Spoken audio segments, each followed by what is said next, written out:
May mga bulaklak yung cactus.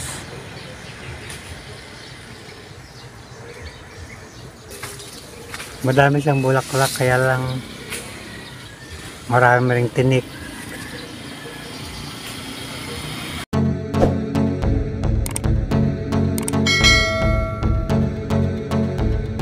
Welcome to my vlog. Andito ako sa harap ng bahay. Kami ay maglilinis ng mga sanga na nakaharang dito sa daan. Kailangan na magbawas.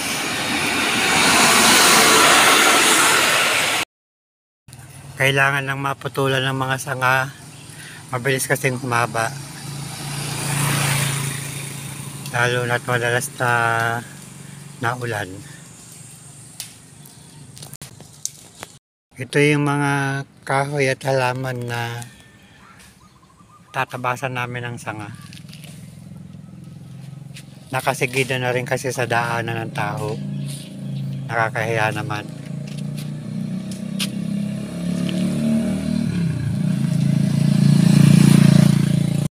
Linis na rin itong pinakagilid.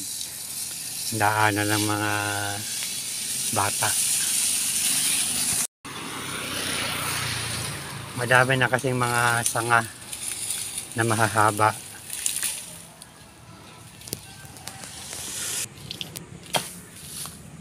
Madami ng mga sanga na pwedeng tabasin.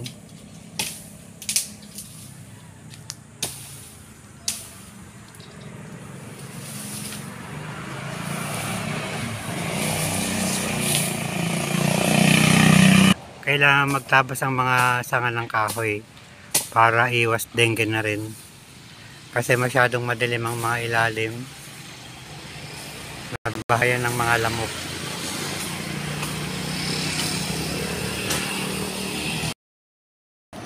Bali dito kami sa loob nagpuputol.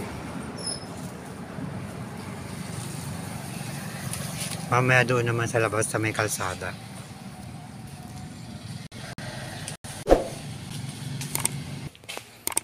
Hindi rin maagad ang mga damo at saka maraming tuyong dahon ng punong kahoy na nahuhulog. Araw-araw kasi naulan. Ngayon medyo may araw kaya kahit paano mababawasan yung mga mahahabang sanga. Ang daming santol na nahuhulog. Sayang. Makapal ang bunga sa taas kaya lang masyadong matayog ang puno. Ito yung santan na kulay puti. Mabango siya, meron siyang amoy. May mga bulaklak yung cactus.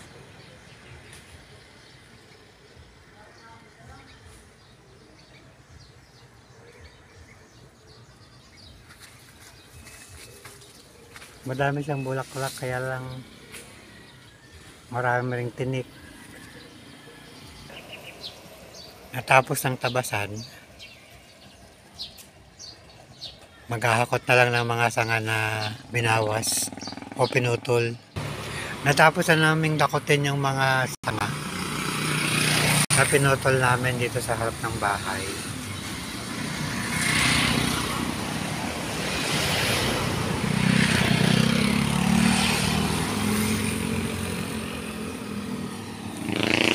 Wawalsan na lang namin pamaya-maya. Unti-unti nahakot na, nawalsan na ng konti. Uulitin na lang ang pagwawalis. Ganito ngayon ang panahon dito sa lugar namin. May araw pero umaambon. Minsan madilim ang langit. Bali nakatapos na kaming tabas ng mga sanga ng kahoy sa labas. Pupunta naman kami sa likod ng bahay, magsasabog ng pataba. Sasabog tanim na palay. Si Don Paquito naglilinis ng aripit. Nagpapatubig sila ng palay dito sa likod bahay.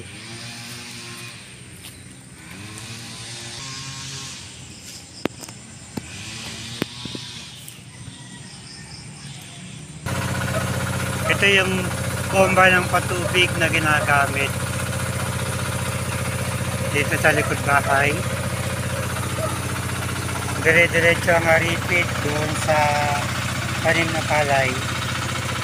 Bali nagamit lang ito kapag mahina pa ang tubig sa irigasyon. Kumbaga pang emergency gamit lang. Ito na ngayon ang itsura ng palay na sabog tanim dito sa likod bahay. Medyo malalaki na rin. We rise like tall buildings as the chemicals. Bali mas naulang itinanim yung nasa bukid. Nakakatuwa na rin dahil malago na rin ang palay. And it's just begun as she puts her hand in mine. We wanna chase the night, wanna dance to the Ito na si Jumong, nagsasabog na ng pataba. Pataba para sa palay.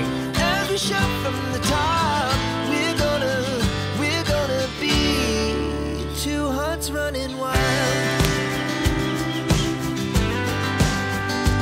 Bali dito lang sa side na ito, tinan naman ang palay. Now the morning is the afternoon. We Yung ilang pinitak sa gawin na to, hindi tinaniman ng palay. laugh so loud. Lalagyan naman ng gulay. Hours pass. We're gonna do it all again. Ito na yung mga pataba na naisabog, yung mga kulay puti.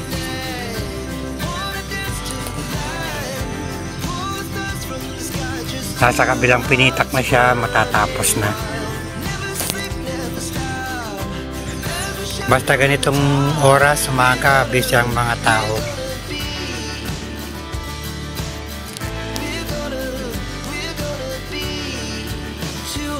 May mga kabuting tumutubo. Ang tawag namin dito mga kabuting hapon. Basta naulan na, lumalabas na yung mga kaputi. Mostly mga buwan ng Mayo. Nakaabot na ang tubig dito sa palayan.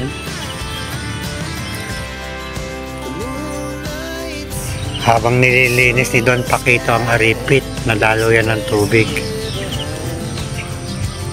Bali sa bomba ng patubig, nang gagaling ang tubig doon sa may likod ng bahay. Gumawa ng aripit para dire-diretso dito sa palayan.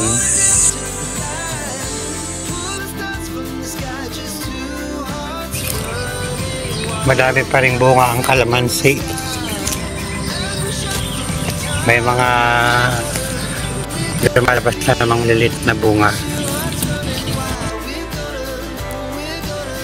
Natapos na ni Don Paquito yung paglilinis. Malinis ang tingnan, kaya tuloy-tuloy na ang takbo ng tubig o ang agos ng tubig. Till here.